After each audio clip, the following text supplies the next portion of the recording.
ತಂಡ ತಂಡದ ಹಿಂಡು ದೈವ ಪ್ರಚಂಡ ರಿಪುಗಂಡ ಉದ್ದಂಡ ನರಸಿಂಹನ ಕಂಡೆನ ತಂಡ ತಂಡದ ಹಿಂಡು ದೈವ ಪ್ರಚಂಡ ರಿಪುಗಂಡ ಉದ್ದಂಡ ನರಸಿಂಹನ ಗುಡುಗುಡಿಸಿ ಕಂಬದಲ್ಲಿ ಧಡ ಧಡ ಸಿಡಿಲು ಸಿಡಿ ಕಿಡಿ ಕಿಡಿಸೆ ನುಡಿ ಎಡಗಲೊಡನೆ ಮುಡಿವಿಡಿದು ಗಡಗಡನೆ ನಡು ನಡುಗೆ ಗುಡುಗುಡಿಸಿ ಸಭೆ ಬೆದರೆ ಹಿಡಿ ಹಿಡಿದು ಹಿರಣ್ಯಕನ ತೊಡೆಯಲ್ಲಿ ಕೆಡಹಿದನ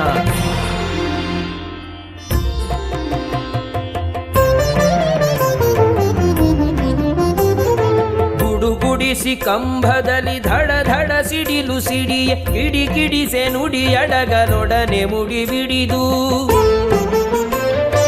ಗಡಗಡನೆ ನಡು ನಡುಗೆ ಗುಡುಗುಡಿಸಿ ಸಭೆ ಬೆದರೆ ಹಿಡಿ ಹಿಡಿದು ಹಿರಣ್ಯಕನ ತೊಡೆಯಲ್ಲಿ ಕೆಡಗಿದನ ಕಂಡೆನ ತಂಡ ತಂಡದ ಹಿಂಡು ದೈವ ಪ್ರಚಂಡ ರಿಪುಗಂಡ ಉದ್ದಂಡ ನರಸಿಂಹನ ಪುರದೊಳಪ್ಪಳಿಸಿ ಅರಿಶಿರವ ಸರ ಸರ ಸೀಳಿ ಪರಿಪರಿಯಲಿ ಚರ್ಮ ಎಳೆದೆಳೆದು ಎಲುಬು ನರ ನರವನ್ನು ತೆಗೆದು ನಿರ್ಗಲಿತ ಶೋಣಿತ ಸುರಿಯೆ ಹರಿಹರಿದು ಕರುಳ ಕೊರಳೊಳಗೆ ಇಟ್ಟವನ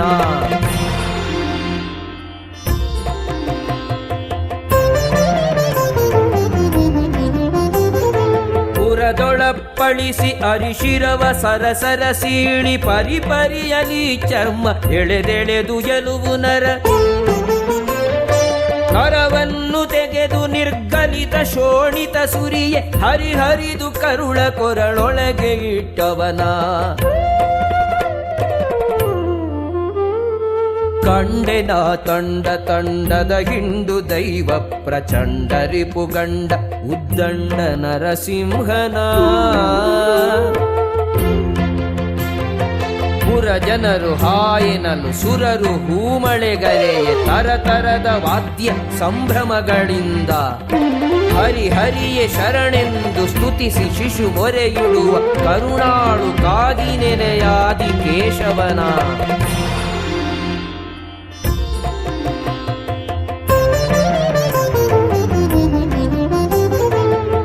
ಜನರು ಹಾಯೆನಲು ಸುರರು ಹೂಮಳೆಗರೆಯ ತರತರದ ವಾದ್ಯ ಸಂಭ್ರಮಗಳಿಂದ ಹರಿಹರಿಯ ಶರಣೆಂದು ಸ್ತುತಿಸಿ ಶಿಶು ಮೊರೆಯಿಡುವ ಕರುಣಾಳು ಕಾಗಿ ನೆನೆಯಾದಿ ಕೇಶವನ ಕಂಡೆನ ತಂಡ ತಂಡದ ಹಿಂಡು ದೈವ ಪ್ರಚಂಡ ರಿಪುಗಂಡ ಉದ್ದಂಡ ನರಸಿಂಹನ ಕಂಡೆನ ತಂಡ ತಂಡದ ಹಿಂಡು ದೈವ ಪ್ರಚಂಡ ರಿಪುಗಂಡ ಉದ್ದಂಡ ನರಸಿಂಹನ ಕಂಡೆನ ನರಸಿಂಹನ ಉದ್ದಂಡ ನರಸಿಂಹನ ಕಂಡೆನ ನರಸಿಂಹನ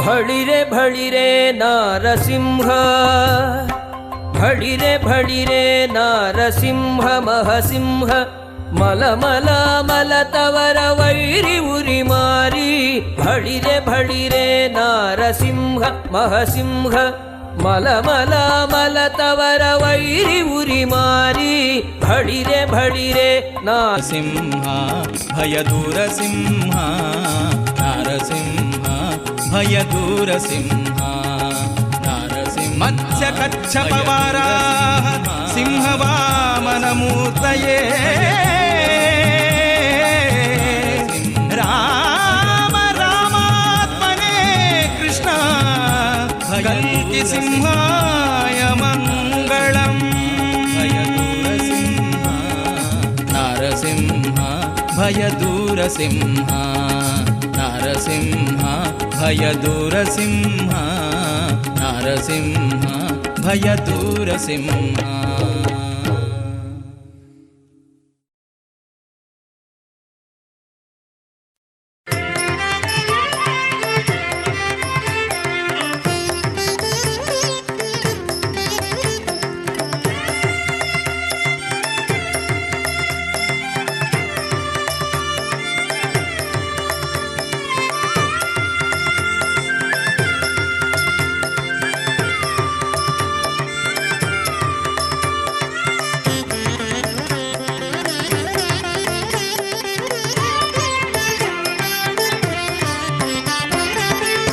ನಾರಸಿಂಹನೆ ತೋರಯ್ಯ ನಿನ್ನ ಮಂದಹಾಸ ನಾರಸಿಂಹನೆ ತೋರಯ್ಯ ನಿನ್ನ ಮಂದಹಾಸ ಸ್ತಂಭ ಒಡೆದು ನೀ ಬಂದೆಯೇಕೋ ನಿನ್ನ ಸುಂದರ ನಗುವ ತೋರೋ ಹರಿಯೇ ನಾರಸಿಂಹನೆ ತೋರಯ್ಯ ನಿನ್ನ ಮಂದಹಾಸ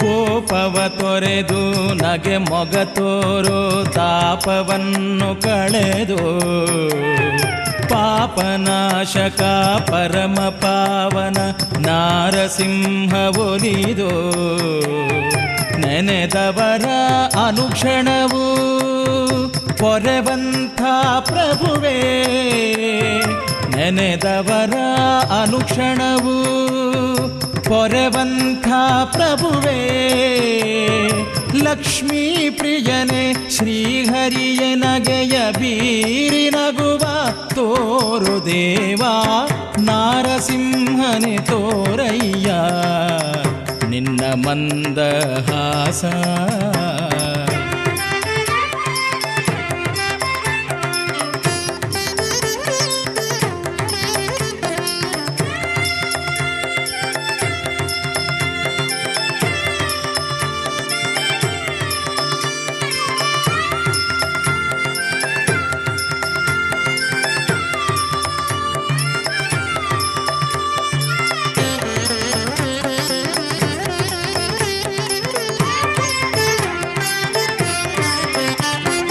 ನಳನಳಿಸುವ ನವ ಕುಸುಮದ ಮಾಲೆಯ ಕೊರಳೊಳಿಟ್ಟ ಚೆಲುವ ಹೊಳೆ ಹೊಳೆಯುವ ನವರತ್ನದ ಮಾಲೆಯ ಮೆರೆವ ಕಾಂತಿ ರೂಪ ಸಿರಿಯರ ಸೀವರಲ ಕುಮಿಯನ್ನು ತೊಡೆಯಲಿಟ್ಟ ವರದ ಸಿರಿಯರ ಸೀವರಲ ಕುಮಿಯನ್ನು ತೊಡೆಯಲಿಟ್ಟ ವರದ ಲಕ್ಷ್ಮೀ ಪ್ರಿಯನೇ ಶ್ರೀಹರಿಯ ನಗೆಯ ಬೀರಿ ನಗುವ ತೋರೋ ದೇವಾ ನಾರಸಿಂಹನೆ ತೋರಯ್ಯ ನಿನ್ನ ಮಂದಹಾಸ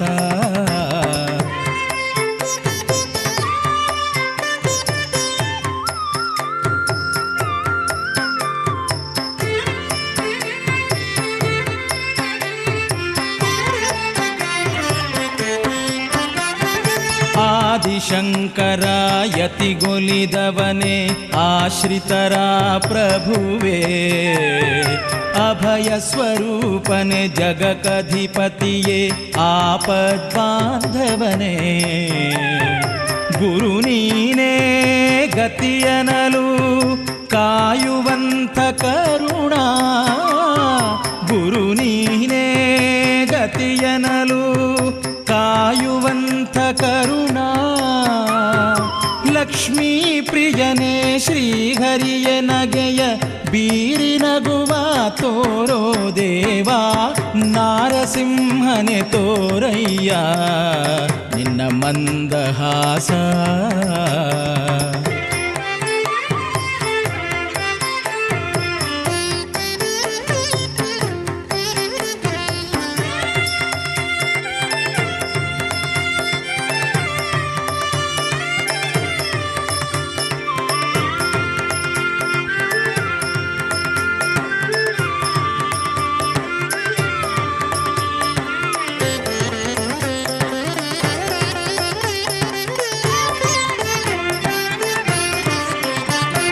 ಶನಿ ಮಹಾರಾಯನ ಭಕುತಿಗೆ ಒಲಿದ ನಾರಸಿಂಹ ಹರಿಯೇ ಶನಿಯ ಬಾಧೆಯನು ನೀಗುನಿ ಬಂದು ಭಕ್ತವತ್ಸಲ ದೊರೆಯೇ ಭಾವಿಸಿದ ಭಕುತರನು ಬೇಗದಿಂದ ಪೊರೆವಾ ಭಾವಿಸಿದ ಭಕುತರನು ಬೇಗದಿಂದ ಪೊರೆವಾ ಲಕ್ಷ್ಮೀ ಪ್ರಿಯನೇ ಶ್ರೀಹರಿಯ ನಗೆಯ ಬೀರಿ ನಗುವ ತೋರೋ ದೇವಾ ನಾರಸಿಂಹನೆ ತೋರಯ್ಯ ನಿನ್ನ ಮಂದಹಾಸ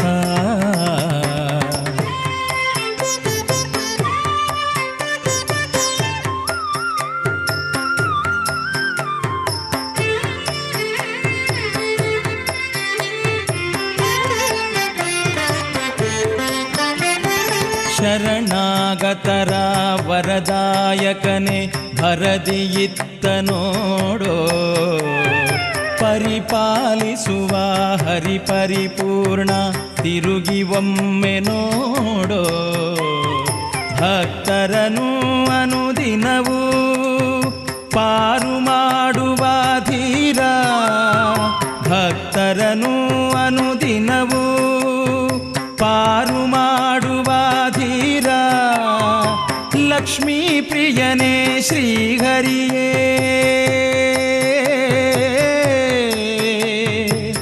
ನರಸಿಂಹ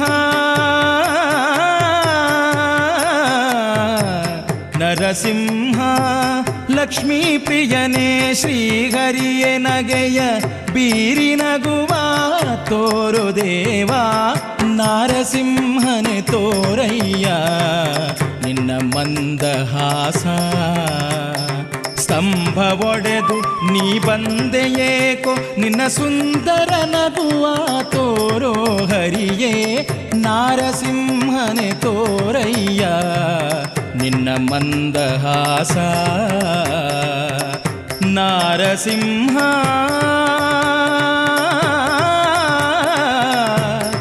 ದೇವಾ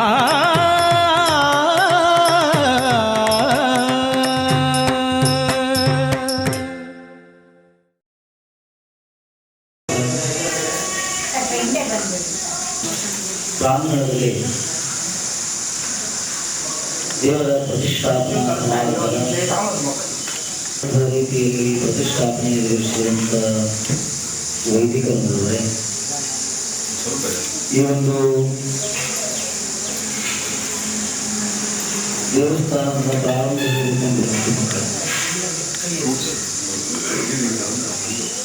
ಒಂದು ದೇವರ ಕೆಲಸದಲ್ಲಿ ಭಾಗಿಯಾಗ್ತಕ್ಕಂಥದ್ದು, ದೇವರ ಪ್ರತಿಷ್ಠಾಪನೆ ಮಾಡತಕ್ಕಂಥದ್ದು, ಇನ್ನು ದೇವಾಲಯಕ್ಕೆ ಧನ ಸಹಾಯ ಮಾಡತಕ್ಕಂಥದ್ದು ಅಥವಾ ಸೇವೆಯನ್ನು ಮಾಡತಕ್ಕಂಥದ್ದು ಇದು ಪೂರ್ವಜನ್ಮದ ಪುಣ್ಯದ ಫಲ. ಪ್ರತಿಯೊಬ್ಬರು ಜಗತ್ತಿನಲ್ಲಿ ಧರ್ಮದ ಕೆಲಸವನ್ನು ಮಾಡಲಿಕ್ಕೆ, ದೇವರ ಕೆಲಸವನ್ನು ಮಾಡಲಿಕ್ಕೆ ಆ ವ್ಯಕ್ತಿಯ ಪೂರ್ವಜನ್ಮದ ಪುಣ್ಯದ ಫಲ ಪ್ರಾಪ್ತಿ ಇದ್ದರೆ ಮಾತ್ರ ಆ ಕಾರ್ಯವನ್ನು ಮಾಡಲಿಕ್ಕೆ ಸಾಧ್ಯವಾಗುತ್ತೆ. ಆದರೆ ಅದಕ್ಕಿಲ್ಲಾದಂಥ ಪುಣ್ಯದ ಫಲ ಇದಕ್ಕೆ ಯಾಕೆ ಬೇಕು ಅಂತ ಒಂದು ಪ್ರಶ್ನೆಯನ್ನ ಕಾಡಬಹುದು. ಇರತಕ್ಕಂಥ ದೇವರ ಮನೆಯನ್ನ ನೀವು ಕಟ್ಟಬಹುದು, ನಿಮ್ಮಲ್ಲಿ ಹಣ ಎಲ್ಲ ಇರೋದು ನೀವು ಕಟ್ಟಬಹುದು. ಆದರೆ ಆ ಮನೆ ಸೂರ್ಯ ಚಂದ್ರ ಇರೋದು ಶಾಸ್ತ್ರದ ಇರೋದಿಲ್ಲ ಅಂತ. ಅದರ ದೇವರ ಸ್ಥಾನವನ್ನ ಕಟ್ಟತಕ್ಕಂಥದ್ದು ಇದೆಯಲ್ಲ, ಅದು ಅತ್ಯಂತ ಪುರಾತನ ಮತ್ತು ಶಾಶ್ವತವಾಗಿರತಕ್ಕಂಥ ಕೆಲಸ. ಹೇಗೆ ಅಂತ ಹೇಳಿದ್ರೆ, ಒಂದು ಜಾಗದಲ್ಲಿ ಒಂದು ದೇವರ ಪ್ರತಿಷ್ಠಾಪನೆ ಆದಮೇಲೆ ಅಥವಾ ಪ್ರತಿಷ್ಠಾಪನೆ ಪ್ರಾರಂಭವಾದರೆ ಸೂರ್ಯ ಚಂದ್ರ ಇರುವವರೆಗೂ ಆ ದೇವಸ್ಥಾನ ಇರುತ್ತೆ. ಯಾವುದೇ ಕಾರಣಕ್ಕೂ ಆ ಜಾಗವನ್ನು ಇನ್ನೊಬ್ರು ತೆಗೆದುಕೊಳ್ಳಕ್ ಆಗೋದಿಲ್ಲ. ಯಾರ ಮಾರಾಟ ಮಾಡಿಕೊಳ್ತಾನೆ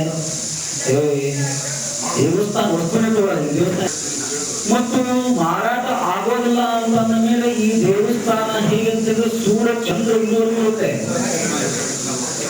ಒಂದು ಕಾಲದಲ್ಲಿ ಒಂದು ಕಟ್ಟಿದ್ರೆ ಶಿಲಾಮಠ ಕಟ್ಟಿದ್ರೆ 1000-2000 ವರ್ಷ ಅಂದ್ಕೊಳ್ಳಿ, ಆದ್ಮೇಲೆ ಜೀರ್ಣಾವಸ್ಥೆ ಆಗ್ಬೋದು. ಆದ್ರೆ ದೇವರ ಜೀರ್ಣಾವಸ್ಥೆ ಆಗಿದೆ ಅಂದ್ಕೊಂಡು ಡೆಮಾಲಿಷ್ ಮಾಡಿ ಯಾರು ಮನೆ ಕಟ್ಟೋದಿಲ್ಲ. ಮತ್ತೇನ್ ಮಾಡ್ತಾರೆ, ಯಾವ ಕಾಲದವರು ದೇವಸ್ಥಾನ ಬಹಳ ಜೀರ್ಣೋದ್ಧಾರ ಆಗಿದೆ, ಆಗ್ಬೇಕಾಗಿದೆ, ಬಹಳ ಸುಖಾವಸ್ಥೆ ಆಗಿದ್ದಾರೆ, ಆ ದೇವಸ್ಥಾನ ಮತ್ತೆ ಕಟ್ಟೋಣ ಅಂದ್ಕೊಂಡು ಮತ್ತೆ ಅಲ್ಲಿ ಆಗಿನ ಕಾಲದ ಜನರು ಮಾಡ್ತಾರೆ, ಅವ್ರು ಮತ್ತೊಂದು ಜೀರ್ಣೋದ್ಧಾರವನ್ನು ಕೆಲಸವನ್ನು ಮಾಡ್ತಾರೆ. ಅಂದ್ರೆ ದೇವರ ಪ್ರತಿಷ್ಠಾಪನೆ ಆದ ಮೇಲೆ ಸೂರ್ಯ ಚಂದ್ರ ಇರುವುದು ಶಾಶ್ವತವಾಗಿರ್ತಕ್ಕಂಥ ಕೆಲಸ ದೇವರ ಕೆಲಸ.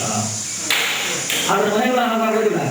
ಇವಾಗ ನೋಡಿ, ಕೆಲವು ಹಳ್ಳಿಗಳಲ್ಲಿ ಹೋಗಿ ನೋಡ್ರಿ, ನಾವೆಲ್ಲ ಚಿಕ್ಕವರಿದ್ದಾಗ ಈ ಊರಲ್ಲಿ ಈ ಮನೆಯಲ್ಲಿ ಹೋಗ್ತು ಶ್ರೀಮಂತರು, ಆದ್ರೆ ಇವತ್ತವರು ಯಾರು ಇಲ್ಲ, ಹಾಳು ಬಿದ್ದಿದೆ ಅಂತ ಹೇಳ್ತಾರೆ. ಮಾಡ್ತಾರೆ ಅಂದ್ರೆ ಕಾಲ ಕಾಲದಲ್ಲಿ ಮನೆಯನ್ನು ಕಟ್ಟಿರ್ತಕ್ಕಂಥದ್ದು ಊರೆಲ್ಲ ಹಳೆ ಊರು ಇಲ್ಲಿ ಆದ್ರೆ ದೇವಸ್ಥಾನಗಳು ಹಾಗೆ ಇರ್ತವೆ. ಅದಕ್ಕೆ ಶಾಸ್ತ್ರದಲ್ಲಿ ಹೇಳ್ತಾರೆ, ನ ಧರ್ಮಾಯ ನ ದೇವಾಯ ಬಂಧುತ್ವ ನ ದುರ್ಜನಸ್ಯ ವಿತ್ತಂ ರಾಜತಸ್ಕರೈ ಅಂತ ಮಾತನಾಡ್ತಾರೆ. ಮನುಷ್ಯನು ಏನಾದರೂ ಧರ್ಮದ ಕೆಲಸದಲ್ಲಿ, ದೇವರ ಕೆಲಸದಲ್ಲಿ ಒಂದಿಷ್ಟು ಭಾಗ ಆಗಬೇಕು, ಭಾಗಿಗೊಳ್ಳಬೇಕು ಅಥವಾ ಅವರಲ್ಲಿ ತೊಡಗಿಸಿಕೊಳ್ಬೇಕು ಅಂದಿದ್ರೆ ಅವನ ಪೂರ್ವಜನ್ಮದ ಪುಣ್ಯ ಇಂದ ಸಿಗುತ್ತೆ. ಯಾಕಂದ್ರೆ ಸುಮ್ಮನೆ ಸಿಗೋದಿಲ್ಲ. ನಾವೆಲ್ಲ ಸೇರ್ತೀವಿ, ನಮ್ಗೆ ಯಾವ್ದು ಪೂರ್ವಜನ್ಮ ಪುಣ್ಯ ಇದೆ. ಇವತ್ತು ಅರಸವ್ರು ಮಾಡಿದರೆ ಅವ್ರು ಮಾಡಿದ್ರೆ ಅಂತ ನಮಗಿಂತ ನಾವೆಲ್ಲರೂ ಕೂತ್ಕೊಂಡಿಲ್ಲ. ನಾವಿದ್ದಾಗ ಇದು ದೇವರ ಪ್ರತಿಷ್ಠಾಪನೆ ಆಗಿರಲ್ಲ. ಇದು ಅತ್ಯಂತ ಮುಖ್ಯವಾಗಿರುತ್ತೆ. ಅಂತ ಧರ್ಮದ ಕೆಲಸದಲ್ಲಿ, ದೇವರ ಕೆಲಸದಲ್ಲಿ ತೊಡಗಿಸಿಕೊಳ್ಳ ನಡೆಸಿಕೊಡ್ತಕ್ಕಂಥದ್ದಿಲ್ಲ, ಇದು ಶಾಶ್ವತವಾಗಿರ್ತಕ್ಕಂಥ ಕೆಲಸ. ಆ ಶಾಶ್ವತವಾದ ಕೆಲಸದಲ್ಲಿ ನಾವು ಪಾಲ್ಗೊಂಡಿದ್ವಲ್ಲ, ಅದೇ ನಮ್ಮ ಜನ್ಮದ ಪೂರ್ವದಿಂದ ಸುಖಕೃತ ಫಲ ಅಂತ.